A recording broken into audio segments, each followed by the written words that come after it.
यार दोस्तों, तो आज हम पढ़ने वाले हैं ऑब्जेक्टिव क्लास 10th मैथ का जो है वो ऑब्जेक्टिव क्वेश्चन को आज हम पढ़ने वाले हैं। क्योंकि आप लोग को पता होगा कि क्लास 10th में जो मैथ का एग्ज़ाम होता है जिसमें से टोटल 100 जो आप लोग का जो है ऑब्जेक्टिव पूछा जाता है और जिसमें से जो आप लोग का जो है 50 नंबर बनाना पड़ता है। यानी 100 में से जो है आप लोग 50 जो है कोई भी 50 टिक करके आ जाइएगा, आप लोग को 50 अंक मिल जाएगा। तो 50 नंबर का ऑब्जेक्टिव आप लोग को बनाना पड़ेगा और 100 ऑब्जेक्टिव में से 50 गो, और इसी तरह आप लोग को जो है सब्जेक्टिव रहता है 50 नंबर का। यानी मैथ में जो है आप लोग का जो है टोटल जो है 100 नंबर का जो है क्लास 10th का मैथ होता है। ये आप लोग को जो है पता होगा।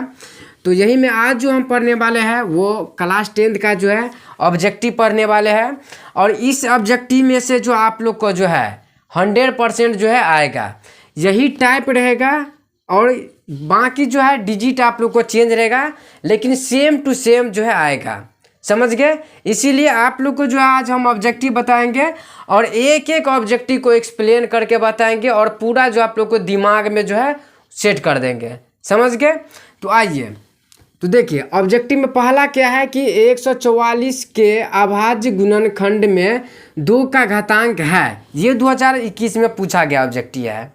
ये 2021 में पूछा गया ऑब्जेक्टिव है कि 144 के अभाज्य गुणनखंड में 2 का घातांक है।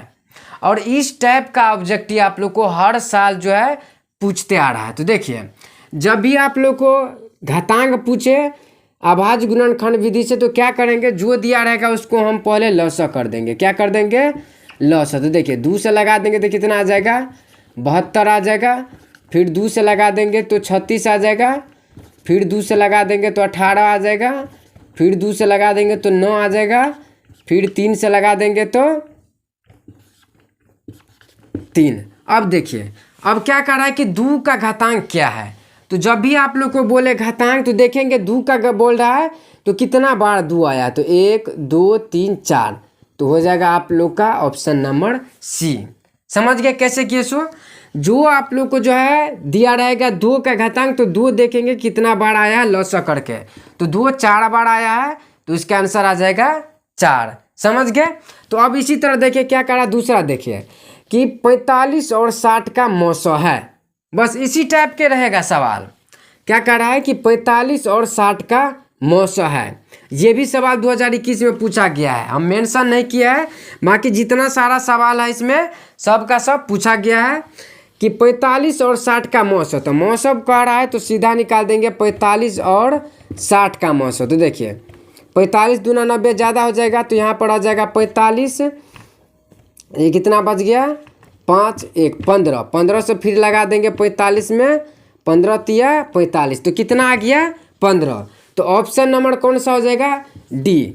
और डी ये जो आप लोग का ऑप्शन नंबर डी जो है सही हो जाएगा। समझ गए कैसे किए? सो बस इसमें मौसम निकालना था, निकाल दिए। अब इसी तरह इसमें देखिए क्या कर रहा है कि 0.7 पर रेखा है इस तरह का, इसमें जो है क्या बराबर, इसके क्या बराबर है, यानी 0.7 पर रेखा लगा हुआ है और इसमें जो है रेकरिंग लगा हुआ है और इसमें कौन इसके बराबर है। तो जब भी आप लोग को जो है रेकरिंग वाला सवाल आए तो देखिए पहले हम लोग ये जानते होंगे कि देखिए जैसे 0.7 रहे तो 0 को जब भी हम उड़ाएं, सॉरी पॉइंट का जब भी हम उड़ाएंगे तो बट्टा में जो रहता है वो, और इसके आगे में एक 0 दे देते हैं तो 10 आ जाता है। लेकिन इस पर क्या है, ऐसे करके रेकरिंग लगा हुआ है। तो इसको कैसे हल करेंगे? तो देखिए जितना संख्या पे रेकरिंग लगा रहेगा उसके नीचे में हम 9 दे देंगे। यानी यहाँ पे रेकरिंग लगा हुआ है तो ये ऐसे करके यहाँ पे हम 9 दे देंगे। समझ गया? हो गया। बस यही करना है आप लोग को। तो ये ऐसा कौन सा ऑप्शन में है? तो ऑप्शन नंबर ए। ऑप्शन नंबर ए जो आ जाएगा आप लोग का सही आ जाएगा। समझ गए? यानी जो संख्या पे ऐसा करके रेखा लगे उसमें क्या कर देना है, नीचे में बस 9 दे देना है, ऑप्शन नंबर वही हो जाएगा। समझ गए? तो इसी तरह के से आप लोग को जो है हल करना है। तो अब देखिए, अब ये जो चौथा सवाल क्या है कि 8 का पावर 0 गुने 2 का पावर 0 बराबर है, इसके कौन सा ऑप्शन जो है इसके बराबर है। और ये सवाल भी 2021 में पूछा गया है। समझ गए। तो देखिए आप लोग पढ़े होंगे कि a का पावर अगर 0 रहे तो वो क्या हो जाएगा, वो 1 होता है। ये आप लोग पढ़े होंगे। तो बस यही करना है, 8 का पावर 0 तो ये भी हो जाएगा 1, और इसका भी पावर 0 तो ये भी हो जाएगा 1। तो 1 से 1 गुना करेंगे तो 1। तो इस तरह का ऑप्शन नंबर जो आप जो का आ जाएगा, ऑप्शन नंबर बी एकदम राइट आ जाएगा। समझ गए। बस इसी तरीका से आप लोग को जो है 2025 में भी आएगा। बस यहाँ पे डिजिट जो है ये चेंज रहेगा, बाकी सेम ऑब्जेक्ट ही आएगा। समझ गए। अब इसी तरह 5वां सवाल देखिए कि दो लगातार संख्या का मौसक क्या होगा। दो लगातार संख्या पूछा, इसमें नहीं कि विषम संख्या या सम संख्या, बस दो लगातार। तो ले लेंगे 1 और 2, मान लीजिए ये 2 हो गया। तो अब 2 से करेंगे 1 दूना 2, कट गया। तो इसका HCF क्या आ जाता है, ये वाला आता है HCF। तो HCF क्या आ जाएगा 1। तो 1 देखिए ऑप्शन नंबर डी में जो है ये सही हो जाएगा। समझ क्या, कुछ नहीं था इसमें। क्या कहना था कि दो लगातार संख्या, तो 1 ले लिए 1 और 2, 1 ले लिए 2, बस इसका मौसम निकाल दिए तो आ गया 1। समझ गए। इसी तरीका से आप लोग को जो हल करना है। अब इसमें देखिए ये छठा सवाल क्या कह रहा है कि बहुपद y² प्लस में 6y प्लस में 8 का घात क्या है। अब देखिए जब भी आप लोग को घात वाला पूछे सवाल तो क्या करना है, देखिए जो समीकरण दिया रहेगा उसका पावर देखेंगे कि हम किसका पावर ज़्यादा है। तो देखिए इसमें इसका पावर 2, इसका पावर 1, इसका भी पावर 1। तो इसमें देखिए सबसे ज़्यादा किसका है 2, तो ये आ जाएगा आप लोग का घात जो इसका हो जाएगा, ये हो जाएगा 2। समझ गए। बस इसी टाइप से जो है आप लोग का जो है 100% यही टाइप के आएगा। बस डिजिट जो है चेंज रहेगा, और जिस तरह से बताया है उसी टाइप के आप लोग को बनाना है, और बस यही टाइप से आएगा। समझ गए। तो ये था छठा। अब 7वां सवाल जो है ये 7वां ऑब्जेक्ट है। और 7वां क्या कह रहा है सो देखिए, ये AP से लिया गया है। देखिए कह रहा है कि AP 10 7 4 डो का 30वां पद है। अब देखिए इसमें क्या है कि 30 वहाँ लगा हुआ है। तो आप लोग समझ जाइएगा कि n का जो मान है वो दिया गया है। यानी देखिए a बराबर क्या आ जाएगा, a बराबर तो 10। अब d बराबर दूसरा में से पहला घटाना पड़ता है दूसरा पद में से, तो 10 में 7 में से जो 10 जाएगा तो -3। अब यहाँ पे लिखा हुआ है कि वहाँ, तो वहाँ लिखा हुआ तो क्या करेंगे, यानी n बराबर जो है आप लोग को दिया गया है 30। तो 30वां पद ज्ञात करना है तो वही an का फार्मूला लगाएंगे, a + n - 1 × d हो गया। a का मान कितना है 10, प्लस में n बराबर क्या है 30 - 1 का d का मान कितना है -3। 10 प्लस में ये कितना आ जाएगा 29 गुन्ने माइनस में 3। तो देखिए ये आ जाएगा 10 प्लस ये कितना आ जाएगा, देखिए 9 × 27 का 7 हासिल 2 बचेगा। अब 3 दूना 6 और 6 दूना कितना आ गया 8, लेकिन यहाँ पे माइनस में 87। अब देखिए यहाँ पे 10 प्लस माइनस -87, तो ये कितना आ गया -77। कितना आ गया -77। तो -77 देखिए कौन सा ऑप्शन में है, तो ऑप्शन नंबर सी। बस हो गया, option number C is the right answer. अब इसी तरह देखिए ये, अब ये क्या कह रहा है कि बिंदु -5 7 और -1 3 के बीच का दूरी। भाई ये सवाल तो आएगा ही, फिक्स आएगा। सब्जेक्टिव में भी ये सवाल आ सकता है और ऑब्जेक्टिव में भी ये सवाल आ सकता है। क्या कह रहा है कि दूरी सूत्र ज्ञात कीजिए, यानी दूरी सूत्र। तो दूरी सूत्र बराबर आप लोग को पता होगा कि √x2 - x1 का होल स्क्वायर प्लस में y2 - y1 का होल स्क्वायर। बस ऑब्जेक्टिव बनाने के लिए बस सीधा लिखेंगे फार्मूला। अब देखिए x2 क्या हो जाएगा, तो ये x2। अब नहीं याद रहेगा तो क्या करेंगे, इसका पहला में से जो है इसका पहले घटा देंगे। तो क्या है देखिए, इसका पहला क्या है तो -1 है।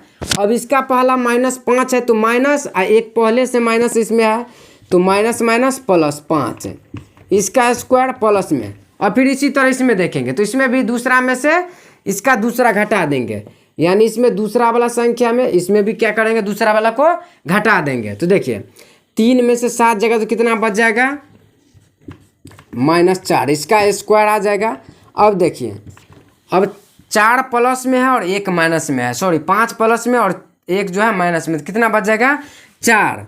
और 4 का स्क्वायर कितना आ जाएगा 16, और यहाँ पर भी 4 का स्क्वायर कितना आ जाएगा 16, तो 16 16 कितना आ गया 32, तो अंदर रूट 32। अब देखिए अंदर रूट 32 जो है, देखिए किसी ऑप्शन में है आप लोग को अंदर रूट 32 नहीं है, तो कैसे करेंगे, तो इसका वर्गमूल करके निकालेंगे। तो देखिए कैसे निकाला जाता है, तो 32 का पहले हम लॉसा करेंगे, तो 2 से लगा देंगे, 16 दूना 32, फिर 2 से लगा देंगे तो कितना आ जाएगा 8, फिर 2 से लगा देंगे 4, फिर 2 से लगा देंगे 2, फिर 2 से 1। अब देखिए अब जो अंदर रूट निकालने के लिए, अब देखिए अब कितना 2 आया, तो देखिए 2 को हम 1 2 लिख लेंगे गुण्य, फिर ये 2 2 तो 1 2, और जो बच गया उसको रूट में कर देंगे, तो 2 दूना 4 रूट 2 आ गया ऑप्शन नंबर, ये जो 4 रूट 2 आ गया। तो देखिए 4 रूट 2 ऑप्शन में कौन सा में है, तो ऑप्शन नंबर सी जो आ जाएगा आप लोग का एकदम राइट आंसर है, ऑप्शन नंबर सी। और ये सवाल जो है, ये सवाल भाई आएगा ही आएगा, या तो ऑब्जेक्टिव में है या फिर सब्जेक्टिव में, लेकिन फिक्स है कि आएगा ही आएगा। अब देखिए अब नवा सवाल क्या है कि बिंदु -8 6 किस चतुर्थांश में है। भाई ये सवाल बहुत इंपॉर्टेंट सवाल है, क्या है, बहुत इंपॉर्टेंट सवाल है इस बार के लिए कि किस चतुर्थांश में है, ये फिक्स है कि रहेगा ही रहेगा। तो देखिए चतुर्थांश कैसे निकालेंगे, सो देखिए आप लोग ग्राफ पढ़े होंगे, तो देखिए ग्राफ जो होता है ऐसा होता है, इस तरीका से, इसको हम क्या लिखते हैं x, और जस्ट इसके अपोजिट वाला को -x लिखते हैं। अब ऊपर वाला y रहता है तो नीचे वाला माइनस में y रहता है, क्या रहता है माइनस में y। अब आप लोग को पता होगा कि जो पहले हम लिखते हैं, यानी मान लीजिए 5 और 4 हम लिखे हैं, तो x बराबर 5 है और y बराबर क्या है 4 है, ये समझ गए, इस तरीके से लिखा जाता है। तो देखिए इसमें से जो है पहले अगर हम इसमें देखिए, इसमें जो लिखेंगे तो पहले हम x बराबर लिखेंगे, तो x यहाँ पे क्या है प्लस में है और y क्या है माइनस में है, समझ गए। तो इसको हम फर्स्ट, इसको सेकेंड, और इसको जो है थर्ड, और इसको जो है फोर्थ मानेंगे, समझ गया।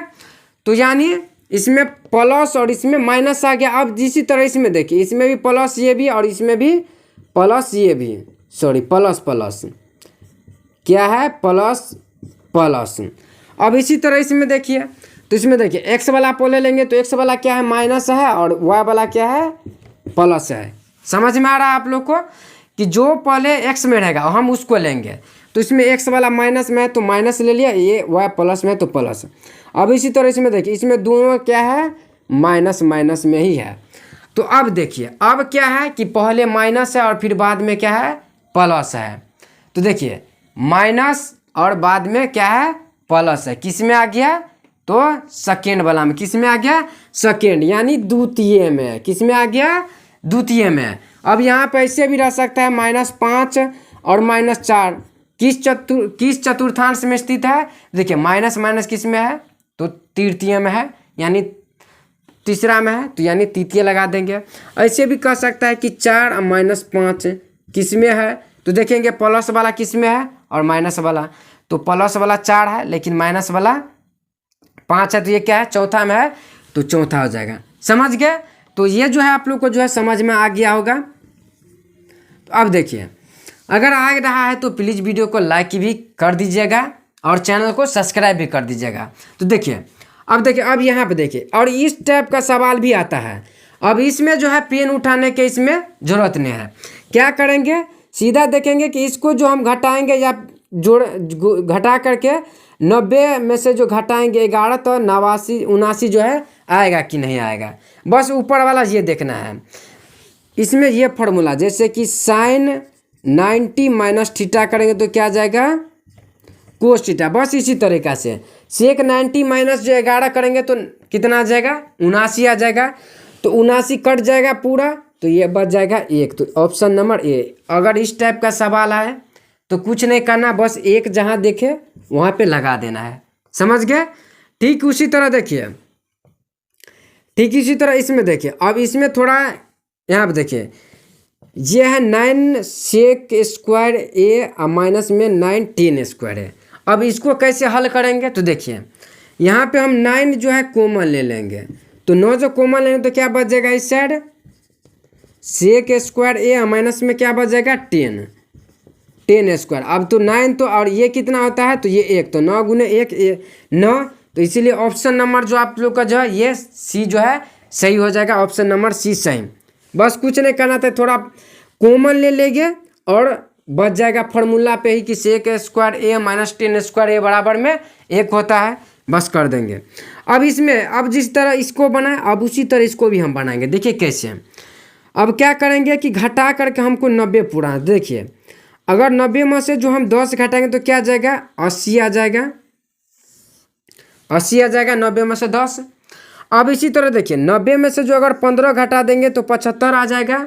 तो देखिए तो अब इस तरीका से करेंगे तो इसको करेंगे तो 1 आ जाएगा, और जब इसको करेंगे तो 1, तो इसका ऑप्शन नंबर 1 जो है सही हो जाएगा।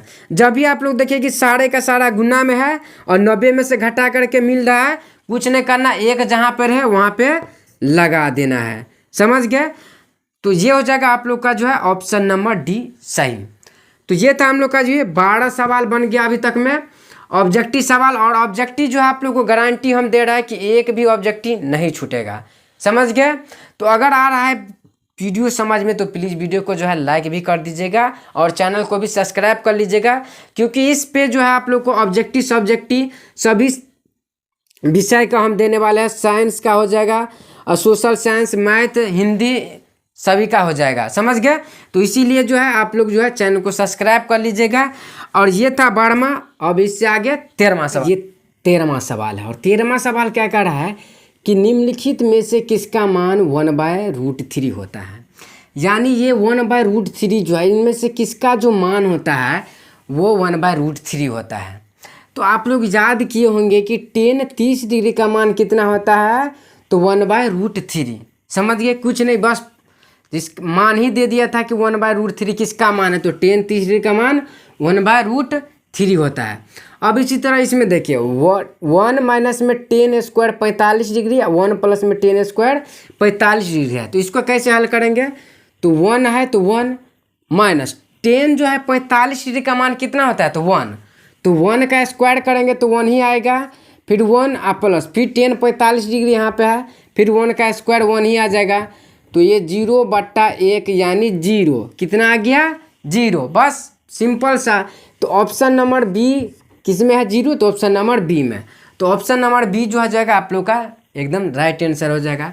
अब देखिए ये सिर्फ फार्मूला ही पूछ दिया कि 1 प्लस में tan थीटा बराबर 1 प्लस में tan स्क्वायर थीटा का मान कितना होता है, मान होगा। तो ये जो होता है आप लोग को जो है सेक स्क्वायर ए का मान कितना होता है tan स्क्वायर थीटा बराबर में tan स्क्वायर है। अब देखिए अब ये प्रयोक्ता से है कि निश्चित घटना की प्रयोक्ता होती है कि नहीं होती है, सॉरी होती है।